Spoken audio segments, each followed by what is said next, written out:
Hi gang, this is Mike G from Mr G TV and MrMikeGarner.com, and I'm here to tell you something that I've never gone public with before, but this is very true, and my close friends and people in my mentoring groups know this.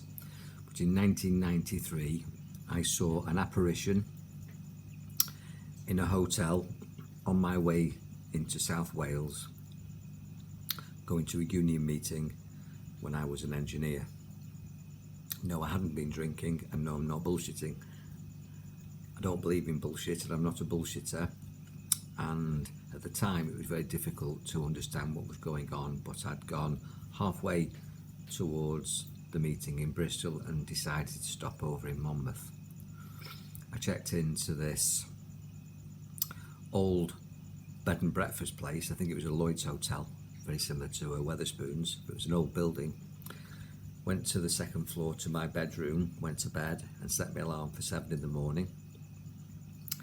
And about 1 o'clock in the morning was aware of something in the room. Didn't think much about it, wasn't particularly scared. Woke up, looked across the corner of the room and saw a shadowy figure. It looked like a man in a top hat and tails, or a long coat, but definitely a top hat.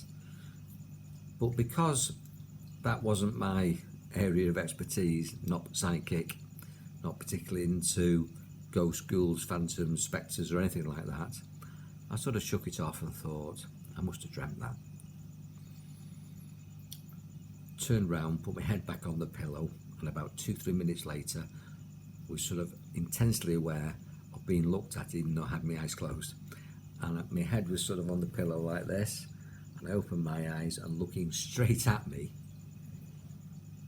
was this Victorian man. I jumped up, rather shocked.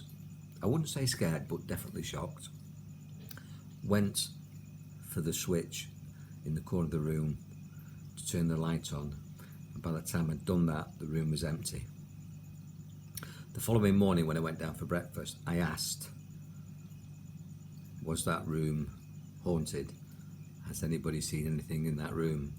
And the waiter said no, he'd never heard of anything. Spoke to the waitress, spoke to the cook, and when I checked out, I asked the receptionist, and none of them said they'd had any reported sightings.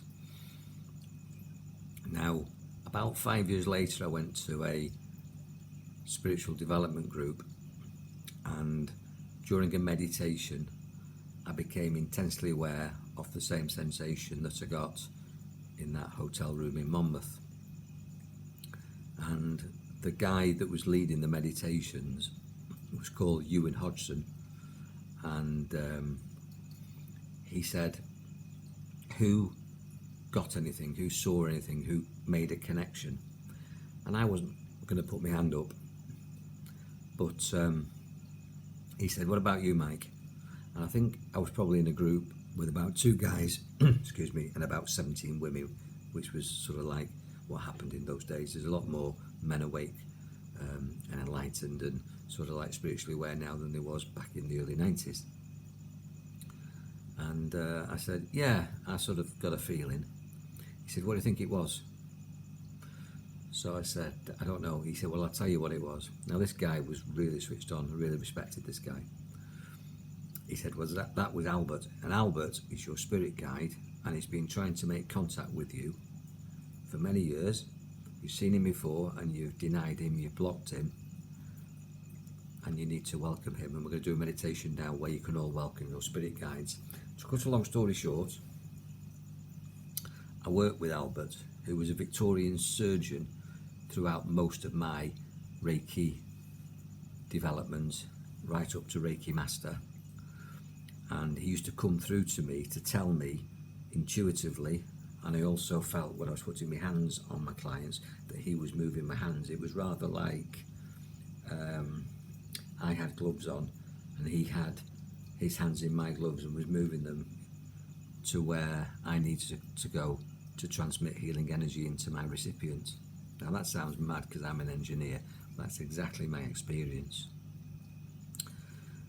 I worked with that guy for a long time. He's still with me, but I'm also working with a guy called David now, who actually came to me in another meditation session, in another healing circle, but this was one in Colwyn Bay at this particular time. And David actually was a motorcycle crash victim, and he died, and he attached himself to me, and he came in during a meditation. And when I was working with David, Albert used to go, and then when David disappeared, Albert came back. And then, to be honest with you, for a number of years, different people came and go, and I didn't necessarily have the names. They were more like feeling, sensations and entities. About 7 years ago, which was about 2 years before I moved to Thailand, I woke up in the middle of the night in Winstay Road in Old Colwyn to find 5 hooded monks around my bed. And again, you're going to say, oh, he's dreaming these things, he's a bit balmy. Well, I wasn't on substances, I wasn't taking drugs, I wasn't drunk, I was sober. And there's no doubt about it that there was 5 hooded monks around my bed. They didn't say anything, but I got the sense through thought language that they were telling me what my future was. I had them 3 times, and then more recently I've seen them about 2 years ago whilst I've been in Thailand, and they've come to my room here. They always come at a significant time, and they give me a significant message, and the first message was that I was going to go to Thailand, and that I had some healing work to do here, and I was going to learn things here to take me to the next level of my vibration, which was very true. These entities were as real as you're looking at me now. I could see them, I didn't touch them, but they were tangible, they were touchable, and they came in a flash, and they stayed for a while, and then they just evaporated. Basically, they vaporized, a bit like in Star Trek. I believe that these visions of people are representations of energy, and that we create their form. I think they attach to files in your mind, to memories, to archetypes that you can recognize, and that you create from the energy of them to help you understand the message. So some people see spirit animals, some people see orbs, some people see flashing lights, some people see white ghostly figures, some people see Jesus, some people see Mary, and they work with your belief system. They attach to memories so that they can assume form to communicate with you. Because really, you and me, even though you see me like this, and when you look in the mirror you see you in that way, everything is an agreement about what it looks like. It's just energy and vibration. And you label these blobs of molecules, these particles, these vibratory particles, with colours, shapes, and identifying labels. So when you're in the pram, a blob of molecules jumps on your pram, and your mum or grandma or whoever's looking after you might say, that's a cat. And this is your dad, and here's your drink, and there's your dinner, and this is blue, and this is red, and this is green.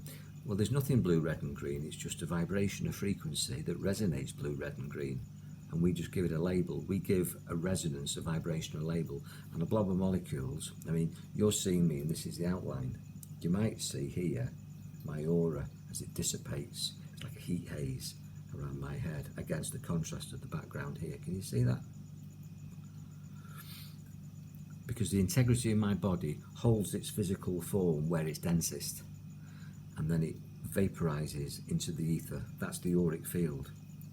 Now, a baby looking at that can't make me out. It doesn't see the lines. It's pretty blind. But even as an adult, we're pretty blind. We only see certain things on human FM with invisible light.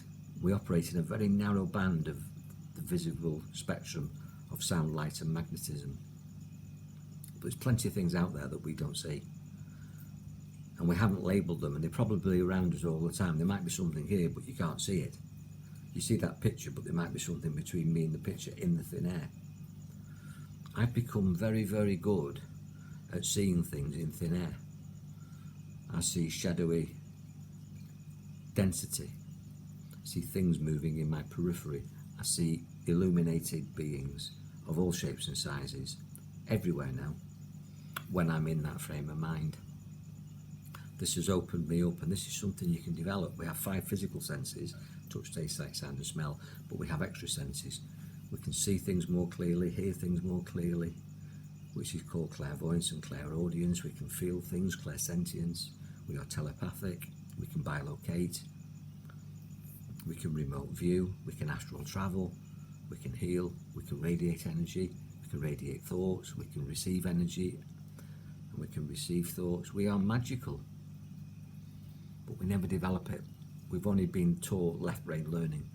We haven't been taught anything about our divinity, about our vibrational state. And because of these accidents that happened to me in the hotel in Monmouth, and then these monks turning up in my bedroom, both in Old Colwyn, North Wales, and here in Thailand, you can't deny the evidence. I had an auntie called Auntie Gladys. She wasn't my auntie, she was my mum's best friend when I was about 9, 10, 11 in primary school, and we called her auntie out of respect. She worked in a blind home, or a home for the blind, and she used to tell stories about, as I got older, she'd walk into the restroom, the lounge, where the residents talked and socialised, listened to television, and just sat round during the day. She took a cup of tea to this lady, and we'll call her Joan. She wasn't called Joan, I don't know, call her Joan. And as she walked into the lounge, she was aware that Joan was talking to somebody, talking to an empty chair. And she said, I'll just put your cup of tea down here. And Joan said, oh, let me introduce George. But there was nobody there, and my Auntie Gladys could clearly see that there was an empty chair, and Joan, who was blind, couldn't see, so therefore she was just talking to a voice and had the perception of an entity that she was talking to. And on investigation, my Auntie Gladys found that George was a past resident who'd passed over, who obviously sat in that chair and was still talking away. But of course, logically, if that happened to you or me with eyesight, we'd have dismissed that. But Joan didn't, because she couldn't see, so she just assumed it was a man called George talking to her and keeping her company. I think that's beautiful. I mean, how many times have you had as a child, or have you got children or grandchildren who have imaginary friends? Talking away to imaginary friends. I don't think those are imaginary friends. I think in those daydreams, in that state of make-believe, those children are communicating with spirit children, or spirit.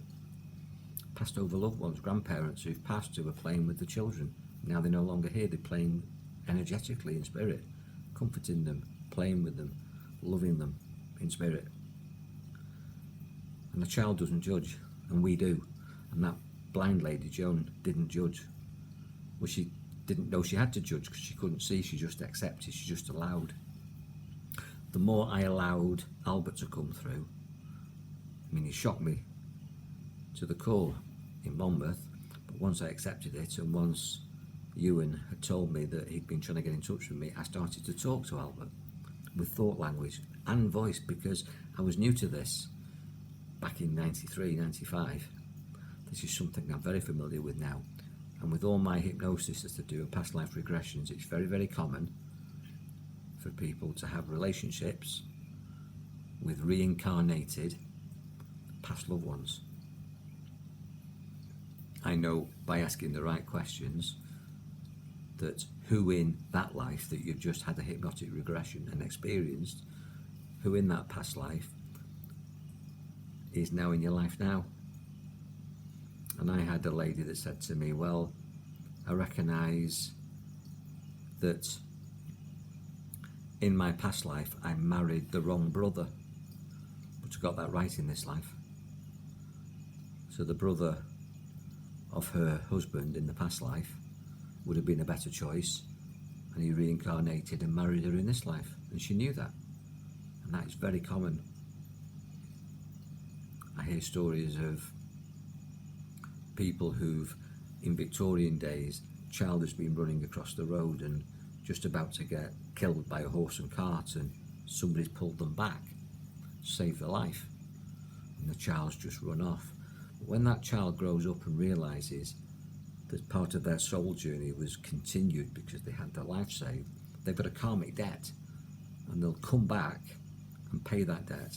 The particular story that I'm referring to is the child that was saved in a past life, who became a surgeon, who did heart surgery on the reincarnated woman that saved his life in the past life, paid back the debt.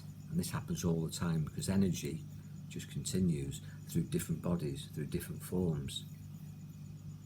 Be aware of this, be alert to this, don't dismiss this as I did, until it was staring me in the face literally in Monmouth, and then it occurred to me as apparitions in North Wales and here. Those hooded monks, I've recently found out, are messengers who turn up at significant times, as I said before, to guide me through my soul journey. And you've got guides, and you've got gatekeepers, and you've got angels, whatever words you want, and they will work with your psyche so that you'll see them in a form that you're able to accept. I think a lot of ETs are this as well. So I wanted to share that with you. If you've had your own experience, share it with me. And if you want to open to this, I've been training metaphysically people on an energy level and consciousness level to increase their ability to see, hear, touch things that are invisible but are very real, pure energy, and to heal with it also, which is very powerful. And if you're interested in that, then we need a chat. Take care, God bless, be powerful, enjoy your mind, and just know that there's more going on than you can see, and that's very comforting to me. Take care.